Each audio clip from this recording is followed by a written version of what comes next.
আপনারা এখন দেখছেন সেগুলো আপনার বেঙ্গালুরু থেকে এখানে আসছে। লোকাল তরমুজ কম দেখা যায় কেন এখন? লোকালটা তো দেখুন আজ থেকে 8-10 বছর আগে তখন ছিল, কিন্তু এখন না বরাবর হয়ে গেছে। কারণ এটার একটাই কারণ, আমরা যতটুকু জানি তরমুজটা যেই মাটিতে হয় বা যেই জমিতে হয় সেই জমিতে পরপর 2 বছর বা 3 বছর হওয়ার পরে ওই মাটিতে আর তরমুজটা হয় না।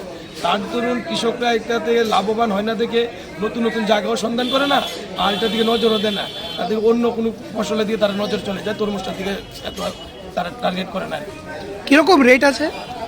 আমাদের এখানে হোলসেলের যে রেট আছে দেখুন, আপডাউন কাঁচামাল, তো কাঁচামাল আপডাউন হয়, কিন্তু আপাতত বর্তমান যে রেটটা আছে সেটা 30 থেকে